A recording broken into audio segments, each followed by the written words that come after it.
All right, so welcome back to another midweek with Double Creek. Today we are in week 21 out of our 52 weeks with Jesus from the book by James Merritt. And as I've been mentioning, this book is split up into different sections. Right now we're in the fourth section. The fourth section has 12 weeks in it. This is the third week that we have been in this section.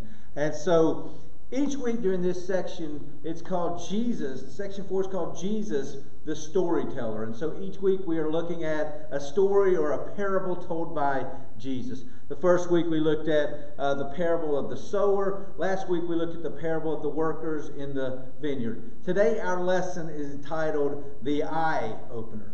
And when you hear this title for this lesson, your mind might immediately shift to some miracle that Jesus performed on someone where he healed someone who had been born blind. But remember, this section today is this section right here is all about the storyteller. Jesus the storyteller. It's about the parables, the stories that he told in life. So we always like to try to guess which one we could be looking at, knowing that the title of the lesson is The Eye Opener, and knowing that we are looking at a parable told by Jesus. Which parable might we be looking at today?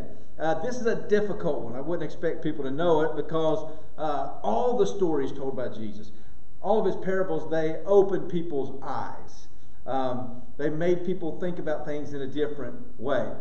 Well, like last week Merritt gave a story of something that would take place in today's world that was similar to the parable that Jesus told. And he kind of does the same thing today. Today's story takes place in an airport, and this would hopefully help us be able to understand what we're looking at today. This story is about a man who is an American businessman. He travels to Iran. He's got a layover there. And as soon as he gets off the plane, he stops by the restroom and he washes his hands. When he's done getting ready to leave the restroom, he looks down and his bag is not there. His bag had been stolen. And the worst part about this is that all of his valuables were in there. And what I mean by his valuables, all the things he really needed to travel were in that bag. His cell phone, his wallet, his passport, all kinds of things like that. Now, he's kind of lost. He doesn't know what to do. But the good news is he had a co-worker, a good friend who was traveling along with him. So he had somebody that he could count on who would help him, right? So he goes up to his friend, the co-worker, and he explains to him what happened, that his bag is missing, it was stolen, and his co-worker just looks at him and says, "I can't help you." He says, "I don't have time." He says, "My wife has planned a big party, and I need to get on the first plane back to America." And so he leaves as quick as possible. Now this leaves the man, the businessman who was there, with nowhere else to turn. So he then approaches one of the workers at one of the gates for the airline, because surely he could get some help here from this lady working at the gate. But he gets there and he notices that there is a long line in front of him. So he skips to the front of the line because what he's got is so important. If he's got any chance at all of getting his bag back, then something needs to happen fast. So he skips line, goes up and talks to her real quick, but the employee says that she can't help him. She's got a long line of people and she has to take care of them. So the man just gives up. He goes and he sits down in one of the seats because he can't think of anywhere else to turn. Nobody is willing to help him. And he can't just book another flight. He doesn't have his passport. He doesn't have his money. He doesn't have his cell phone either. But then he looks up to see a man and a woman standing right in front of him. He immediately notices that this man is a Muslim and that his wife that was standing there is in a burqa. But there was something different he felt when this man came up to him. There was kindness in this man's heart, in his voice, when this Muslim says, "Sir," he says, "are you all right?" He says, "How can I help you?" And then this man and his wife, after he tells them what happened, they go on to help this man when nobody else was willing. They treated him to dinner. They drove him to the American embassy. They let him use their phone so he could call his family so they wouldn't be worried. And then they returned to the airport. He gets out of the car at the airport, and the wife of the Muslim man says, "Sir, we think you'll need this." And she hands him a roll of cash that was enough money to pay for his return trip home. So, maybe this story helps you to understand. If you didn't have any idea what the eye-opener was going to be about today, maybe that story helps us to understand the parable we're going to be looking at today. The parable we're going to be looking at today is the parable of the Good Samaritan from Luke chapter 10. Now, this man at the airport, he was stuck. He had nowhere to turn. Nobody's willing to help him. And then the one person that some people would consider to be least likely to help him does. I know many of you, you're already familiar with the parable of the Good Samaritan from Luke chapter 10, verses 25 through 27. But let's read these verses, and let's see what Jesus had to say in this parable of the Good Samaritan. Jesus said, "And behold," it says, "And behold, a lawyer stood up to put him to the test, saying, 'Teacher, what shall I do to inherit eternal life?' He said to him, 'What is written in the law? How do you read it?' And he answered, 'You shall love the Lord your God with all your heart, and with all your soul, and with all your strength, and with all your mind, and your neighbor as yourself.' And he said to him, 'You have answered correctly. Do this, and you will live.' But he, desiring to justify himself, said to Jesus, 'And who is my neighbor?' Jesus replied, 'A man was going down from Jerusalem to Jericho, and he fell among robbers, who stripped him and beat him and departed, leaving him half dead. Now by chance, a priest was going down that road, and when he saw him, he passed by on the other side. So likewise, a Levite, when he came to the place and saw him, passed by on the other side. But a Samaritan, as he journeyed, came to where he was, and when he saw him, he had compassion. He went to him and bound up his wounds, pouring on oil and wine. Then he set him on his own animal and brought him to an inn and took care of him. And the next day he took out 2 denarii and gave them to the innkeeper, saying, 'Take care of him, and whatever more you spend, I will repay you when I come back.' Which of these 3 do you think proved to be a neighbor to the man who fell among the robbers?" He said, "The one who showed him mercy." And Jesus said to him, "You go and do likewise." So far in these first 20 weeks, now 21 weeks today, we've seen a lot of fascinating things about Jesus. From the I am statements he made, to miracles that he was performing, to these parables that are also fascinating. This really was an eye-opener to this man who was known as a lawyer here, who came up to Jesus to ask him a question, hoping to trick him. He was giving him a test. Then again, as we have seen, and as we will continue to see throughout this section and all these stories, parables told by Jesus always open the eyes of people, make them look at things in a totally different way.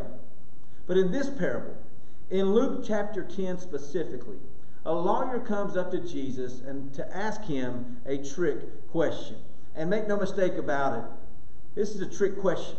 He asks him how he can inherit eternal life. He's asking this question to try to trap Jesus. He already knows the answer to it. But Jesus, instead of answering his question, comes back with a question himself, letting him answer his own question. How many of you can't stand it when someone answers your question with another question? You know, typically we ask somebody a question, we want an answer, don't we? We want them to give us a direct answer. We don't know that answer, so we want some help. Well, here Jesus knows the answer. The man knows the answer. And Jesus knows what this man is trying to do. So Jesus just throws it right back at him. Jesus knows that this man is some expert on the law. He quotes scripture to him. So he just looks at him and he says, "What's written in the law? How do you read it?" In other words, Jesus is saying this to him. He's saying, "Listen, I know that you know the law. You tell me what you've read. You tell me what you get out of it." And the lawyer answers correctly, basically saying, love God with everything you have, and then love your neighbor. Love people. And if this was a test in school, one question for all the marbles, this guy would have passed with a 100, an A+. But he also probably realized right here, right now, that he had fallen into a trap himself. See, he knows he's supposed to love God. He even knows he's supposed to love his neighbor, both of them, with all of his heart, his soul, his strength, and his mind. But then he puts on the brakes. And he looks at Jesus and says, but who is my neighbor? See, like any good lawyer would do, if you have any good lawyers today, you know any good ones, lawyers try to find a loophole. They're trying to help someone get out of a tough situation. So lawyers try to find some type of a loophole, something new, so that they can get their client a step ahead. So this question here by the lawyer, who is my neighbor? It assumes that there are only two answers. It assumes that there are only two categories, neighbor and non-neighbor. So as a first century Jew, he's probably assuming that this great man Jesus, this teacher, this rabbi, is going to tell him that his neighbors are people that are similar to you. Pharisees, Sadducees, people who come to church regularly or to the temple regularly to worship. He expects Jesus to tell him that your neighbors are typically people who fit in with you, who are much like you.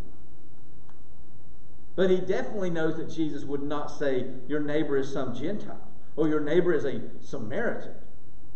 This know-it-all, the lawyer, he assumed the answer would be your neighbors are people who are like you, who live close to you, who are like you.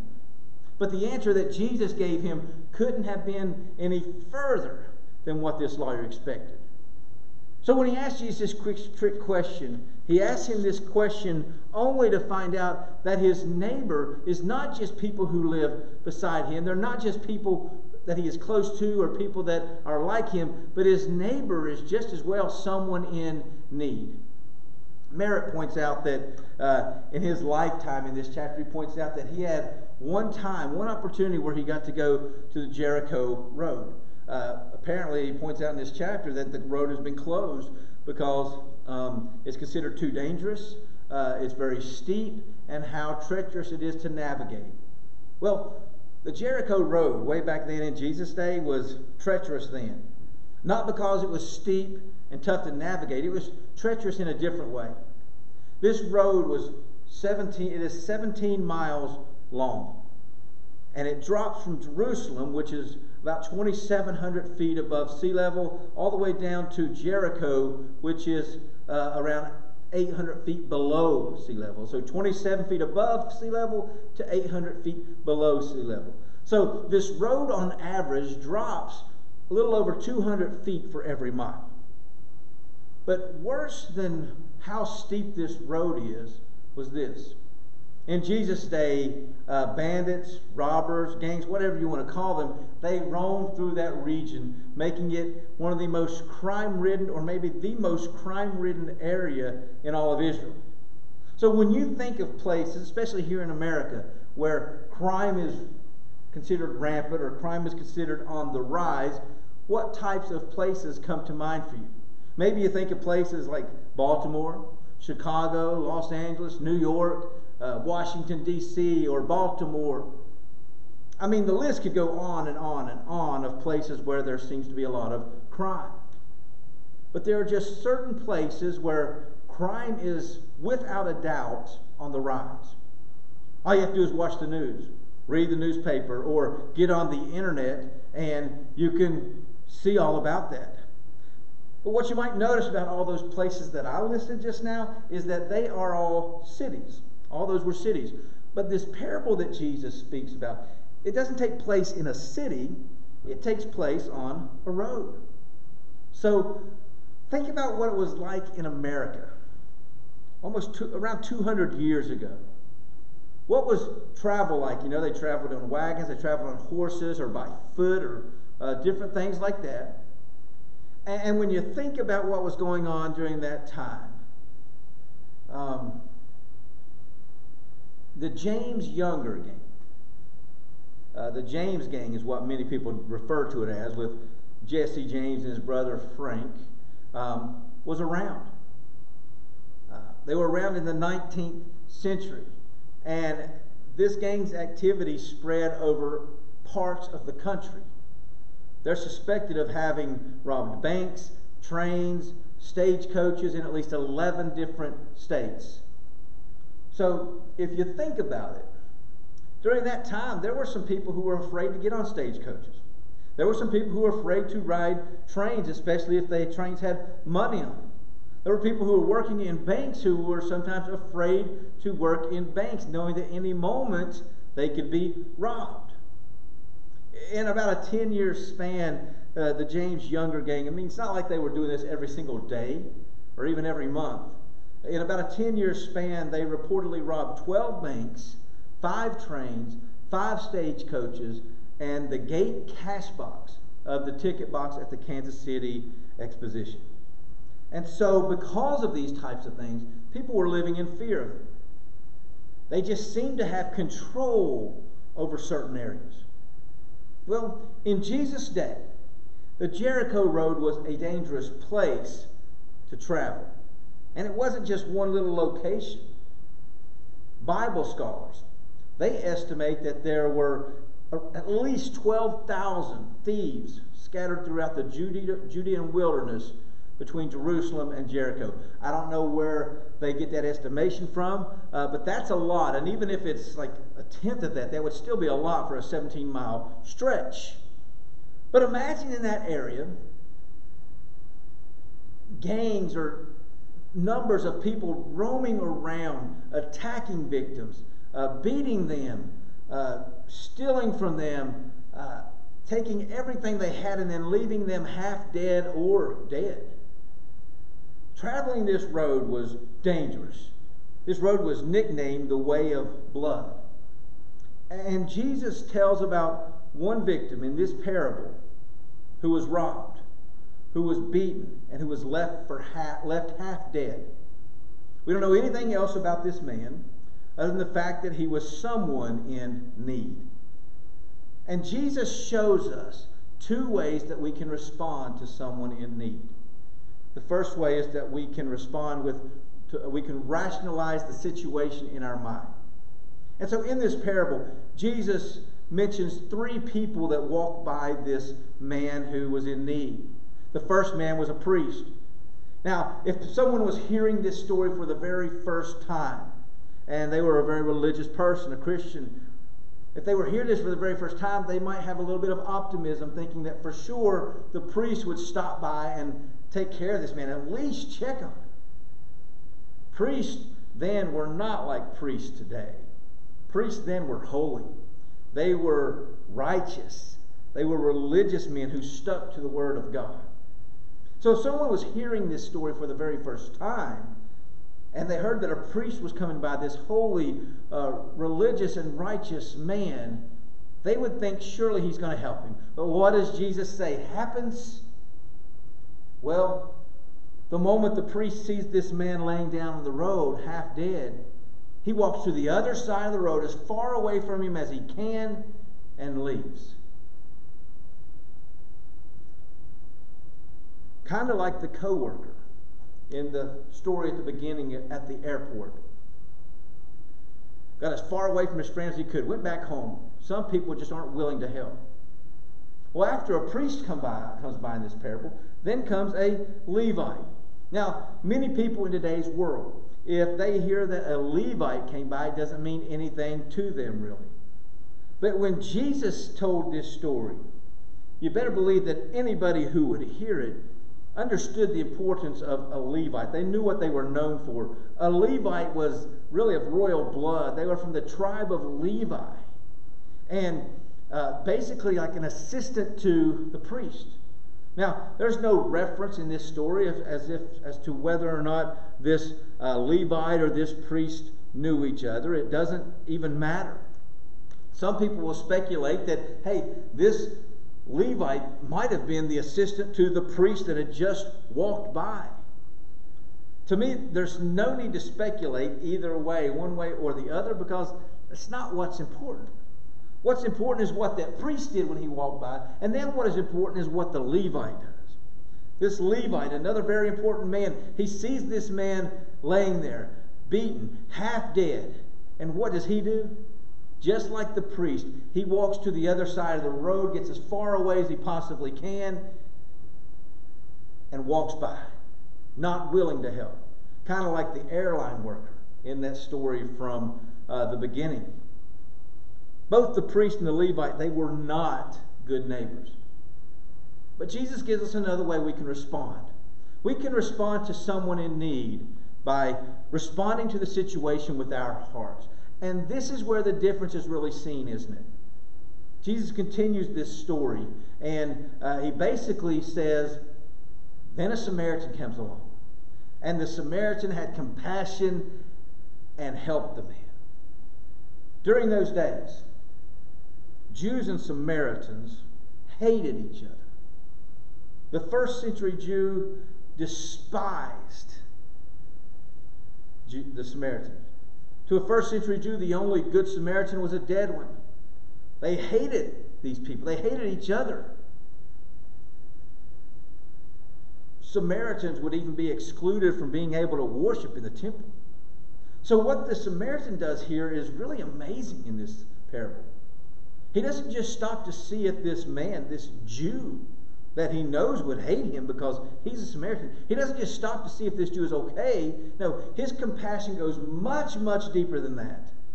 He puts oil and wine on him, kind of like what we would do to help heal some kind of injury. He puts him on his own animal. He uses a great deal of his time, a great deal of his money and his energy, and he takes him to an inn to take care of him. We don't know how far he took him. It could have been a long way. It could have not been a long way. We're not sure. I don't know how long it took him. But he takes him to this inn so that he can take care of him.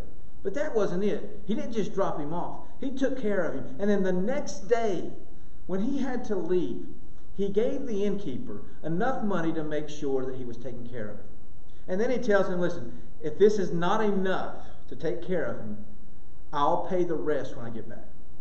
This man, this Samaritan, goes out of his way to help a Jew, someone who could not stand him.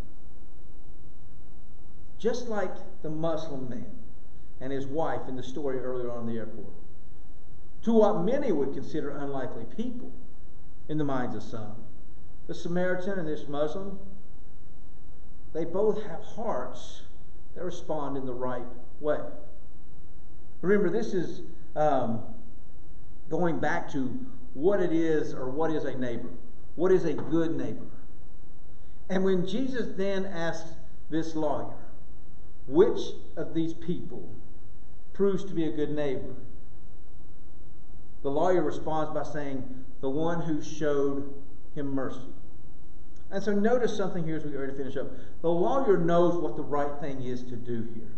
He just doesn't want to do it for someone that he despises, someone that he can't stand. He refuses to even mention the words that he is a Samaritan, that the Samaritan is a good neighbor. He just says it's the one who showed mercy. But what this Samaritan does, it's not special just because of who he is or what color his skin is or where he was from. It's special because of what he does with his heart. So let's make this fit into our day and age, maybe here in 2022. If somebody moves into your area that looks different, that talks different, maybe you can't even understand them, maybe they come from another country, how do we respond to them in our hearts? Because we can choose to ignore them, we can choose to pay them no mind, or we can choose to respond with the heart that God has blessed us with. A heart of thanksgiving, a heart of love, a heart that has mercy. You see, a neighbor is not defined by how we look. It's not defined by how close we live to someone. A good neighbor is really defined by how we treat someone. I want to thank you for joining us here. I hope you've enjoyed this, the eye-opener today, and I hope it opened some eyes in a little bit of way, that our responsibility as Jesus was teaching this man was how we treat others, how we love. Because when we love God, It'll be seen by the way we treat others.